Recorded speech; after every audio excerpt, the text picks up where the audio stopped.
Skyrock pour les militaires. En Roumanie, l'exercice Dacian Fall 2025 s'est conclu par une impressionnante démonstration sur les camps de Cincu et Capu Midia. Chars Leclerc, canons César, hélicoptères Tigre et unités alliées ont été engagés dans une manœuvre simulant une réponse collective à une agression de haute intensité. Français, Roumains, Belges, Espagnols, Portugais, Polonais et plusieurs autres contingents ont montré une interopérabilité remarquable, confirmant la capacité de cette brigade multinationale à contribuer pleinement à la défense du territoire de l'OTAN. En Estonie, les soldats engagés au sein du bataillon multinational de l'OTAN poursuivent leurs entraînements avec la Ligue de défense estonienne. À Viljandi, ils ont participé à la rénovation d'un terrain d'exercice et se sont entraînés au combat de tranchées. Au même moment, un équipage d'AMX-10 RC représente la France en Lettonie lors d'un concours de tir réunissant 12 nations alliées, une occasion de valoriser le savoir-faire français et de renforcer la coopération au sein de l'OTAN.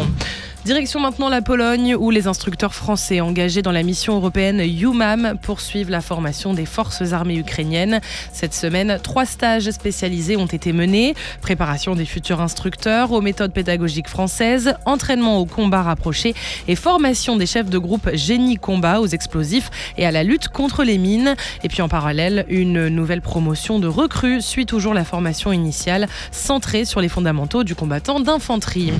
En mer Baltique maintenant, un chasseur de mines tripartite français a neutralisé une munition historique à Copenhague en coopération avec les forces danoises. Cette intervention a permis un échange de savoir-faire avec les plongeurs des mineurs locaux.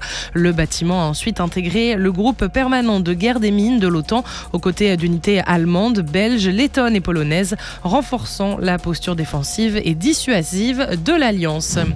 Et on termine en Méditerranée occidentale où l'exercice Shebeq 25 s'est poursuit en mer avec une frégate légère furtive et un Falcon 50 français aux côtés de la frégate marocaine Mohamed VI. Les unités ont enchaîné opérations aéromaritimes et entraînements multichamps, une séquence qui confirme la solidité de la coopération navale franco-marocaine et la capacité des deux marines à agir ensemble en situation de crise. Sur terre, sur mer, comme dans les airs. Skyrock PLM, en équipe avec Uneo, la mutuelle des forces armées.